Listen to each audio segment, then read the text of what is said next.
పోటీ పడడం అనేది కరెక్ట్ కాదని నా అభిప్రాయం. రైట్. ఒకసారి పోరెడ్డి కిషోర్ రెడ్డి గారి దగ్గరికి వెళ్దాం. కిషోర్ రెడ్డి గారు, ఆయుధ సమీకరణ, ఆయుధ పాటవ ప్రదర్శన, తమ భుజాలు తామే చరుచుకోవటం లాంటివి ఇది అభివృద్ధికి సూచికలు కావు, డెవలప్మెంట్ ఇండెక్స్ కావు అనేది తులసిరెడ్డి గారి అభిప్రాయం. బట్ ఏషియన్ రీజియన్లో కానీ యురేషియన్ రీజియన్లో కానీ ఒక అనివార్యతని, యుద్ధ అనివార్యతని వెనకాల నుంచి ప్రాక్సీ వార్స్ ద్వారా ప్రోత్సహిస్తున్న అమెరికా ఎత్తుగడలకు ముందు తప్పనిసరి ఆయుధాలు సమీకరించుకోవాల్సిన పరిస్థితి.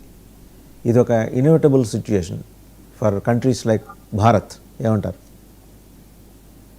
ముందుగా వాసుదేవన్ గారు మీకు, అట్లాగే తులసిరెడ్డి గారికి, గఫూర్ గారికి, శివరాం ప్రసాద్ గారికి, మన 99 టీవీ ప్రేక్షకులందరికీ శుభోదయం అండి. ఈరోజు అంటే నన్ను కొంచెం క్షమించాలి, గొంతు సరిగ్గా లేదు, కాస్త డల్గా రావచ్చు. రేపటి నుంచి పుటిన్ గారి విజిట్ సందర్భంగా మనము ఇండియా రష్యా రిలేషన్షిప్ చూసినట్లయితే ఇది కేవలం డిఫెన్స్ కి సంబంధించిన విషయమే కాదండి. ఈరోజు రష్యా అంటే ఇండియా ఆయిల్ ఇంపోర్ట్ చేసుకుంటుంది, మనకి స్వతహాగా ఇక్కడ లేదు, దాదాపు 90% మనం ఇంపోర్ట్ చేసుకోవాల్సిందే. అది పెట్రోల్ కానివ్వండి, డీజిల్ కానివ్వండి, ఏదైనా క్రూడ్ అంటాము, రైట్. అందులో నుంచి మేజర్ పార్ట్నర్ ఇప్పుడు ఎవరయ్యారు? రష్యా అయింది. అంతకుముందు ఎస్పెషల్లీ సౌత్ ఈస్ట్, ఇది వెస్ట్ ఏషియా ఉండేది, అంటే సౌదీ అరేబియా, యుఏఈ ఇట్లాంటి కంట్రీస్ నుంచి వచ్చే ఇది ఇప్పుడు మేజర్ పార్ట్నర్ మనకి రష్యా అయిపోయింది. డీజిల్ అండ్ పెట్రోల్ కి కావాల్సిన క్రూడ్ ఇంపోర్ట్ చేసుకోవడానికి. అదే క్రూడ్ నుంచి మనము రిఫైన్ చేస్తూ యూరోప్ కి, ఈవెన్ ఉక్రెయిన్ కి కూడా మళ్ళీ డీజిల్ ఎక్స్పోర్ట్ చేస్తాం. అది పరిస్థితి. ఇది ఒక విషయం కాగా, మీకు అమెరికా నుంచి మన మీద ఆంక్షలు ఉన్నాయి ఇప్పుడు ప్రస్తుతానికి. రష్యాతో వ్యాపారం చేస్తున్నాం చేయబట్టి అని చెప్పి అదనంగా ఒక 25% అని మొత్తం మీద అమెరికాకి మనము గార్మెంట్స్ అంటే టెక్స్టైల్స్ ఇట్లాంటివి, జ్యువెలరీ మేజర్గా మనం ఏవైతే ఎక్స్పోర్ట్ చేస్తామో అట్లాంటివి ఎక్స్పోర్ట్ చేస్తే ఆ వస్తువులు అమెరికా ఈరోజు 50% కస్టమ్స్ సుంకాలు విధించిందండి. ఏ దేశంతో పోల్చినా కానీ ఐ థింక్ వెనిజులానో ఒక దేశం ఇంకొకటి 50% మీద ఉన్నాయి, మిగిలిన అన్ని 25, 15, 20 ఈ రేంజ్లో ఉన్నాయి.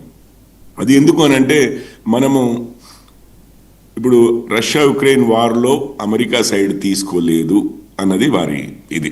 సరే, మరి యూరోప్ కూడా ఆయిల్ ఇంపోర్ట్ చేస్తుంది రష్యా నుంచి, లేకపోతే ఇంకొక దేశాలు కూడా ఇంపోర్ట్ చేస్తున్నాయి. చైనా ఇస్ ఇంపోర్టింగ్ కదా సార్, చైనా కూడా ఇంపోర్ట్ చేసుకుంటుంది కదా మనకన్నా ఎక్కువ. అదే, చైనా ఇంపోర్ట్ చేస్తుంది, అమెరికా కూడా యురేనియం అండ్ ఇతర మెటీరియల్స్ ఇంపోర్ట్ చేస్తుంది రష్యా నుంచే. సో వారితో ట్రేడ్ జరుగుతూనే, సో ఇది కాంప్లెక్స్ ఇంటర్నేషనల్ సినారియో ఎట్లాగైతే ఉంటుంది, గ్లోబల్ ఇది సినారియో, పుల్స్ అండ్ ప్రెజర్స్ వివిధ దేశాల నుంచి. ఇప్పుడు రష్యా ఒకవైపు, చైనా ఒకవైపు, మనకి అమెరికా ఒకవైపు, తర్వాత యూరోప్, ఇవన్నీ కూడా. ఇప్పుడు అంటే ట్రంప్ గారు వచ్చిన తర్వాత కూడా మనం గమనిస్తే ప్రపంచ ఆర్డర్ ఏదైతే ఉందో, అంతకుముందు ఉన్న కోల్డ్ వార్, మీరు యుఎస్ఎస్ఆర్ వర్సెస్ అమెరికా అన్నాము, అప్పుడు 2 ధృవాలు ఉండేవి. దాని తర్వాత మనం ఏమనుకున్నాము, యూనిపోలార్ అయిపోయింది, అమెరికా ఒక్కటే అన్నారు. మొన్నటికి మొన్న ట్రంపే మళ్ళీ G2 అన్నారు. G2 అంటే 2 గవర్నమెంట్స్ ఏవి అవి? అమెరికా అంటే G7, G20 ఇట్లాంటివి ఉన్నాయి కదా, grouping of, not governments, grouping of 2 అన్నారు. అంటే అమెరికా అండ్ చైనా అన్నారు. సో ఇప్పుడు మళ్ళీ బైపోలార్, ఇద్దరం ప్రాక్సీ వార్స్ చేద్దాం, గెలిచిన తర్వాత సంబరాలు చేసుకుంటాం, అది వాళ్ళ ఉద్దేశం. మన భారతదేశం యొక్క మనకి మన సిచ్యువేషన్ అని కాదు, మన ఐడియా ఏంటంటే ఇది యూనిపోలారో బైపోలారో, అంటే ఒకటే ధ్రువమో 2 ధృవాలు 2 దేశాలు ప్రపంచ ఆర్డర్ని నిర్ణయించే కన్నా ఇది మల్టీపోలార్. అంటే కొన్ని సిగ్నిఫికెంట్ దేశాలు ఒక 5-6 ఉంటాయి, ఆరు ఇంకెక్కువే ఉంటాయి. ఆఫ్రికా మొత్తం ఒకటి అనుకోవచ్చు, లాటిన్ అమెరికా అనుకోవచ్చు, ఇంకేమైనా అనుకోవచ్చు. కానీ కొన్ని మల్టీపోలార్ వరల్డ్ వస్తే రావాలి, అండ్ వస్తే బెటర్గా ఉంటుంది ఇండియాకి అన్న ఆలోచన మనది. అంటే ఒకే ధ్రువము అమెరికానే డామినేట్ చేస్తుంది ప్రపంచాన్ని, లేకపోతే అమెరికా చైనాలే డామినేట్ చేస్తాయి అనేది కాదు. సో ఈ కాంటెక్స్లో ఇప్పుడు యుద్ధము ఉక్రెయిన్ అండ్ ఇది జరుగుతున్నా, అక్కడ ఇజ్రాయిల్, అంతకుముందు గాజాలో జరుగుతున్నా కూడా, ఇరాన్కి సంబంధించి జరిగినా, ఇంకోటి జరిగినా మన ఇది ఏంటి అంటే మన దేశ భద్రత. ఇప్పుడు అమెరికా ఒక్కటి G2 అన్నాం అనుకోండి, ఇది రెండే ధృవాలు అనుకున్నాం అనుకోండి, ఇటు అమెరికా అటు చైనాతో మనకు యుద్ధమే జరుగుతుంది కాన్స్టెంట్ గా. అంటే స్కర్మిషెస్ నడుస్తూనే ఉన్నాయి బార్డర్లో. యుద్ధం కూడా మొన్ననే గాల్వాన్ ఇదంతా కూడా. అండ్ అమెరికా పరిస్థితి ఏంటంటే రిలయబుల్ పార్ట్నర్గా ఎప్పుడు అనిపించలేదు. ఈ రోజు మనం ఉన్న సిచ్యువేషన్లో ప్రపంచం మొత్తంలో టారిఫ్లు వేస్తూ అందరికన్నా ఎక్కువ మనకే వేశారు అని అంటే మీరు చూడండి. సో చైనా ట్రేడ్ చేస్తుంది రష్యాతోటి, యూరోప్ ట్రేడ్ చేస్తుంది రష్యాతోటి, ఈవెన్ అమెరికా కూడా ట్రేడ్ చేస్తుంది రష్యాతో. కానీ మన అమెరికా ట్రేడ్ని చూపిస్తూ, అంటే రష్యా ట్రేడ్ని చూపిస్తూ అమెరికా విపరీతమైన పనుల భారం వేసింది అని అంటే, మనము పూర్తిగా అమెరికానే ఒకటే ధ్రువమైనా కానీ మనకేదో మేలు జరుగుతుంది అనేది లేదు, ఇటు చైనా అయినా కానీ మనకు మేలు జరుగుతుంది అనేది లేదు, ఈ ఇద్దరే అయినా కూడా మనకు మేలు జరుగుతుంది అనేది లేదు. సో ఆ మల్టీపులారిటీ మన ఇది ఫారిన్ ఇది కూడా పాలసీ కూడా మీరు చూస్తే ఇటు రష్యాని ఎంగేజ్ చేస్తున్నాము, అటు బ్రిక్స్ ద్వారా చైనాని ఎంగేజ్ చేస్తున్నాము, ఇటు అమెరికాని ఎంగేజ్ చేస్తున్నాము. మొన్ననే యూరప్ బ్రిటన్తో ఒక ఫ్రీ ట్రేడ్ అగ్రిమెంట్ అయింది, యూరప్తో ఫ్రీ ట్రేడ్ అగ్రిమెంట్ నెగోషియేషన్స్ అవుతున్నాయి, యూరప్తో ట్రేడ్ పెంచాలని చూస్తున్నాము, రష్యాతో ట్రేడ్. సో ఒక బ్యాలెన్సింగ్ యాక్ట్ ఇండియా చేస్తోంది.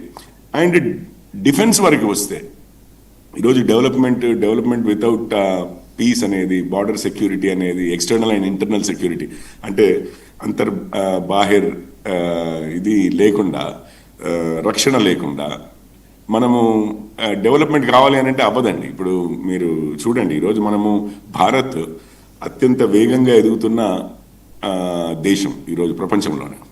అదే మీరు ఇంటర్నల్ స్ట్రైఫ్ కానీ ఎక్స్టర్నల్ స్ట్రైఫ్ కానీ మీరు ఉక్రెయిన్ తీసుకోండి, లేకపోతే ఇక్కడ శ్రీలంకనో బంగ్లాదేశో మన పక్కనే ఉన్న పాకిస్తానో ఇవన్నీ తీసుకోండి. వారికి శాంతి భద్రతలు సరిగ్గా లేకపోతే ఇంట్లో, అది వేరే వారి ద్వారా అయినా కానీ, యుద్ధం ద్వారా కానివచ్చు, లేకపోతే ఇంటర్నల్ సివిల్ వార్ కన్నా తక్కువ ఇంటర్నల్ గొడవల ద్వారా కావచ్చు, మీకు అభివృద్ధి అనేది కుంటుపడుతుంది. యాక్చువల్లీ ఎకనామిక్ డెవలప్మెంట్ అనేది ఉండదు మీకు. నిజంగానే శాంతి భద్రతలు లేకపోతే ఎకనామిక్ డెవలప్మెంట్ లేదు. సో శాంతి భద్రతలు కావాలి అని అంటే ఒక్కొక్కసారి మనం వీక్గా ఉంటే తప్పనిసరిగా మనమేం చేయకపోయినా కానీ, ఇప్పుడు ఎవరు ఇదన్నారు కదా, జింక శాకాహారి అని చెప్పి పులి వదిలిపెట్టదు కదా అన్న టైప్లో, మనం ఏం చేయకపోయినా కానీ పక్కన వాడు మనల్ని అటాక్ చేస్తూనే ఉంటాడు కదా. సో గ్యారంటీగా డిఫెన్స్ అనేది ముందు మనకి రక్షణకి మన పవర్ మనకు ఉండగలిగితేనే, మనము శాంతి భద్రతలు ఉంటేనే మనకి ఇండియాకి దెన్ మనకి డెవలప్మెంట్ అవుతుంది. సో ఇవన్నీ కాంటెక్స్లో కూడా ఇప్పుడు పుటిన్ గారు వస్తున్న దాంట్లో మనం ఒకటి మల్టీపులారిటీ అంటే ఉట్టి అమెరికా లేదా అమెరికా చైనా అనేది కాకుండా మల్టిపుల్ ఫ్రెండ్స్ ఇండియాకి కావాలి అని చెప్పి, అంటే ఆ ఇద్దరి ధృవాల ప్రపంచం ఆర్డరే కాకుండా అని చెప్పి.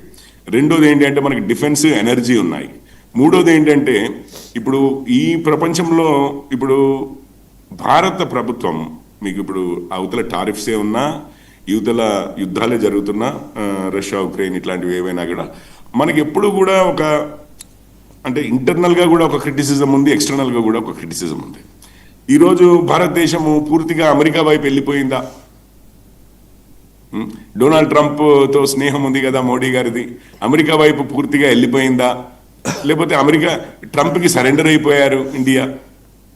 ఇలాంటివి ఏవైతే ఉన్నాయో అట్లాంటివి నరేటివ్స్ మన ఇండియాకి కూడా మంచివి కావు.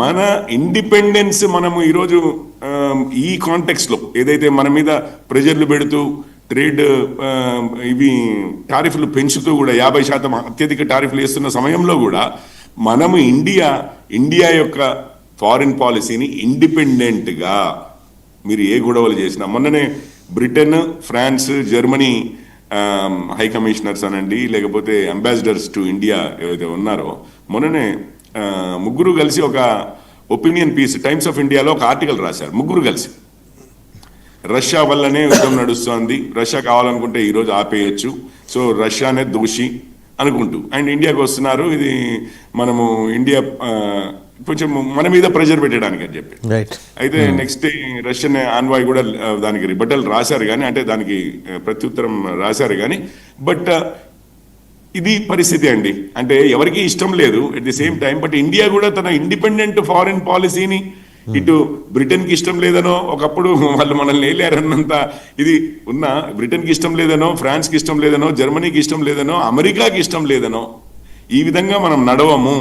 అక్కడ మీరు చూశారు బ్రిక్స్ అంటే బ్రిక్స్లో ఒక భాగం ఏంటి, అదే లాటిన్ అమెరికాలో కూడా బ్రెజిల్ ఉందనుకోండి, బట్ వెనిజులా మీద ఎట్లాంటి ప్రెజర్స్ పెడుతున్నారు, ఇప్పుడు మనకి వారికి 50% కదా, ఎట్లాంటి ప్రెజర్స్ పెడుతున్నారు, ఈవెన్ యుద్ధానికే అమెరికా రెడీ అవుతుంది అన్నటువంటి సిగ్నల్స్ ఇచ్చారు కదా. ఇప్పుడు మరి ఎయిర్ స్పేస్ మీద విమానాలు వేరే వాళ్ళ ఎగరకూడదు, మీరు ఆపేయండి అని చెప్పి ఇట్లాంటివి అమెరికా వార్నింగ్ ఇచ్చింది. అసలు వెనిజులాని దాదాపు అంటరాని వాణిగా మిగిలిన ప్రపంచం అంతా వెలివేయాలి అన్న టైప్లో చూస్తున్నారు. ఎందుకంటే వాట్ ఎవర్ వారికి కావాల్సిన లక్ష్యాలు వెనిజులా నెరవేరాలని చెప్పి అట్లాంటి చర్యలు